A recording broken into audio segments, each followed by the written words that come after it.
Bonjour les amis, c'est moi votre ami Harry ici. J'espère que vous allez bien. Moi de mon côté, ça va. J'avais promis de faire une autre vidéo sur la sous-traitance. Ok, la raison pour laquelle j'ai fait une autre vidéo, c'est parce que vraiment les amis, je pense que c'est vraiment important.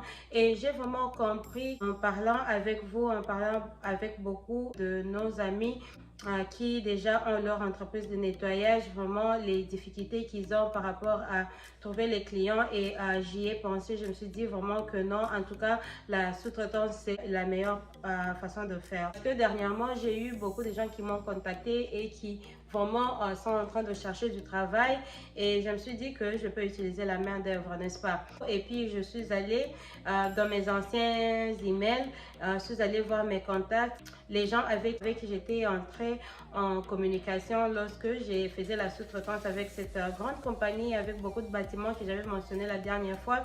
Et voilà, j'ai envoyé un email et puis voilà quelqu'un qui m'a répondu et me dit que voilà, nous sommes vraiment en carence de main d'œuvre et vraiment tu pourras nous apporter beaucoup d'aide si tu as des travailleurs. Voyez un peu les amis, c'était juste un seul email et puis je suis allée, voilà, ils m'ont directement fait signer le papier et ils m'ont dit que voilà, ils ont un restaurant qui a besoin de travailleurs, ils ont un bâtiment. Alors du coup les amis, ils m'ont proposé déjà trois choses. Vous voyez un peu les amis. En tout cas, les amis, raison pour laquelle je me suis dit de refaire cette vidéo sur la sous-traitance. Pour le conseil d'aujourd'hui les amis, moi j'aimerais vous dire que ne regardez pas encore aux revenus que ça va vous apporter. Ne regardez vraiment, en tout cas, j'insiste sur ça parce que peut-être que, et comme je l'avais dit l'autre fois, vous savez, la sous-traitance, parce qu'ils savent que vous venez de commencer, ils savent que vous êtes vous n'êtes pas dans le business pendant longtemps, ils pourront essayer de profiter et puis de vous payer ce que eux veulent vous payer, ok? Alors les amis, comme moi je l'avais dit dans l'autre vidéo, pour moi vraiment c'était, si aujourd'hui je peux penser à ça, des fois je me dis, ok, ils ne me payaient pas comme je l'aurais voulu, vous voyez un peu, les 2 $ peut-être de bénéfices que je faisais sur chaque heure sur un client, c'est pas ce que j'ai fait avec ma propre entreprise. Avec ma propre entreprise, je fais beaucoup plus que ça, vous voyez un peu. Mais comme c'était une sous-traitance, je m'étais dit, bon, en tout cas, j'étais en train d'apprendre. Et comme je l'avais dit, j'avais vraiment appris beaucoup de choses. Je sais que lorsque vous lancez votre entreprise de nettoyage, vous n'avez pas encore beaucoup d'expérience. Vous ne savez pas encore quoi faire. Vous ne savez pas encore par où commencer. Par rapport à la franchise, je sais qu'avec la franchise, vous êtes en train de travailler sous le nom de cette compagnie-là et vous suivez leur réglementation et tout. Mais au moins avec la sous-traitance, vous êtes permis d'apporter de nouvelles idées, de nouvelles innovations. Et en travaillant ensemble, en partenariat avec cette sous-traitance, ok?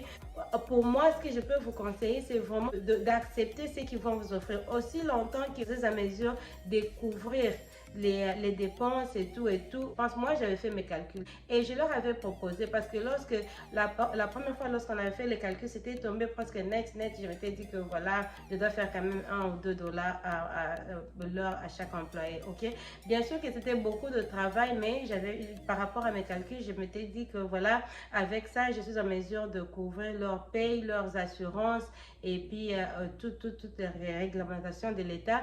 Et puis j'étais à mesure aussi de payer le manager, la personne que j'avais mis comme manager pour surveiller tous les travaux et tout.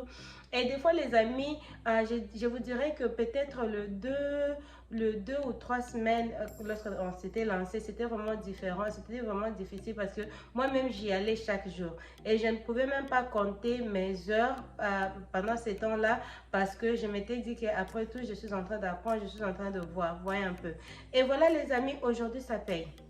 Aujourd'hui, ça paye. Pourquoi? Comme je l'avais dit, alors que j'étais en train de travailler avec eux, je profitais aussi d'entrer en communication avec les propriétaires des bâtiments, avec les compagnies qui géraient ces bâtiments-là. Et j'ai gardé leur contact, vous voyez un peu. Parce que par rapport au contrat avec la sous-traitance, pendant un certain temps, sous le contrat, vous ne pouvez pas prendre leurs clients, ok? Mais moi, déjà, ça fait peut-être 2 ans que je n'ai pas travaillé avec ce client-là qui appartenait à cette sous-traitante. Alors, je me suis dit d'aller et les contacter moi-même. J'ai contacté ces clients et voilà déjà, il y a un restaurant que nous allons prendre, il y a un bâtiment où nous allons prendre 40 heures la semaine et voilà, vous voyez un peu. Donc, les amis, raison pour laquelle, en tout cas, moi, je ne cesserai pas de vous parler de la sous-traitance parce que j'insiste vraiment. Et puis, je vous avais dit comment j'avais appris à faire les contrats, j'avais appris comment même on calcule les espaces et tout et tout. Donc c'est avec cette sous-traitance là que j'avais appris toutes ces choses. Et surtout si vous voulez vraiment entrer dans le cleaning, le nettoyage commercial, vous devez vraiment les amis faire un effort pour vous trouver une sous-traitance avec qui vous allez travailler et qui va vous apprendre beaucoup. Ok les amis, et ça c'était du côté commercial, mais avec aussi les résidentiels les amis, je sais que je l'avais mentionné, mais je vous dirais qu'avec les résidentiels les amis, je ramène ce point parce que j'aimerais insister dessus. Ok les amis, je vous dirais que peut-être avec cette sous-traitance résidentielle, au début, on faisait peut-être 3-4 maisons la semaine. Mais les autres maisons avec qui je travaille maintenant, qui sont mes clients maintenant, ce sont des maisons que j'ai eues par rapport aux références de ces clients de la sous-traitance. Je ne sais pas si vous comprenez. C'est-à-dire que nous allons faire un travail avec une maison dans le client de notre sous-traitance. Mais lorsqu'on arrive là, tellement qu'on fait un bon travail et tout, et la personne nous demande la carte. Lorsqu'il nous demande la carte, nous donnons notre carte, c'est Harry Cleaning. Et la personne partage cette carte avec ses amis, sa famille et tout. Et lorsque nous allons travailler là-bas, nous allons travailler en tant que Harry Cleaning. Vous voyez un peu. Alors, si par exemple, nous on charge, par exemple, disons, $40, $42 à l'heure, avec la sous-traitance nous paye peut-être 30 dollars. Vous voyez un peu. Mais lorsque nous allons travailler avec ce client-là, le nouveau client direct, nous leur chargeons nos 42 dollars que nous chargeons en tant que Harry Cleaning. Vous voyez un peu. Donc les amis, j'insiste, je vous dis. Donc, juste 2 jours après la vidéo que j'avais lancée sous la sous-traitance, j'avais pensé moi-même, j'étais rentrée et puis j'ai fait les emails et voilà. Donc voilà, ok. Et puis les amis, déjà autre chose, vous devez penser, et je l'ai toujours mentionné, je l'ai toujours dit que vous devez savoir que le business de nettoyage, c'est premièrement d'abord les clients et puis les travailleurs.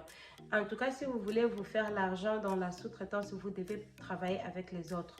Vous devez travailler avec les gens. En tout cas, les amis, lorsqu'il y a vraiment beaucoup d'argent, si vous vous donnez, vous y mettez vraiment dans votre entreprise de nettoyage. Ok? Donc, avec la sous-traitance, les amis, vous pouvez bien sûr signer des contrats, mais la seule chose qui est plus importante sur la sous-traitance, c'est que votre partenaire regarde sur le fait que vous ne pouvez pas lui voler ses clients. Mais vous, sur les contrats, vous signez, vous dites que non, c'est pendant une certaine période. Ok? Et une autre chose que je voulais aussi mentionner, les amis, c'est que il y a beaucoup de clients qui appartiennent à cette sous-traitance-là qui aujourd'hui veulent travailler avec moi et veulent travailler directement avec moi. Ok? Et il y a des clients, et avec ma sous-traitance dans le résidentiel. Et cette sous-traitance, c'est qu'ils font, on se parle, on communique et puis on se dit, voilà, il y a un certain client qui veut travailler directement avec nous pour certaines raisons. Et puis après, le partenaire en question aussi, il dit que voilà, c'est OK, mais il y a des frais que ces clients-là payent. Ok, ou soit ce sont des frais que moi je paye, ou soit ce sont des frais que le client paye. En tout cas, je pourrais entrer en détail prochainement par rapport à tout ça, par rapport au contrat avec la sous-traitance, comment tout va et tout. Mais en tout cas, les amis, ce que moi je vous dirais, vraiment, vous qui venez de commencer, vous ne savez pas encore par où commencer, comment commencer. Allez voir les compagnies, si vous connaissez même leur bureau, où ils sont, si vous n'arrivez pas à faire les appels, en tout cas, allez et parler. Surtout, la chose la plus importante à mentionner, c'est le fait que vous avez la main d'œuvre. ok, parce que ne veulent pas seulement vous voir seul, vous seul, parce que si vous allez là-bas vous présenter vous seul comme vous, ils pourront juste vous offrir un bâtiment et puis après quoi, ok. Vous leur dites que non, vous avez beaucoup de travailleurs qui ont beaucoup d'expérience et tout, qui ont beaucoup d'expérience et tout, qui ont peut-être travaillé dans des hôtels et tout. Et puis après les amis, c'est comme ça que vous arrachez vos sous-traitances, ok. En tout cas, si vous avez des questions à me poser, j'attends, écrivez-moi sur harry.faire.entrepreneur@gmail.com. Ok les amis, et surtout n'oubliez pas de vous abonner et partager. En tout cas, je vous aime bien et à partageant, aimant et voilà et tout. En tout cas, toutes les bonnes choses à vous. Ok, ciao.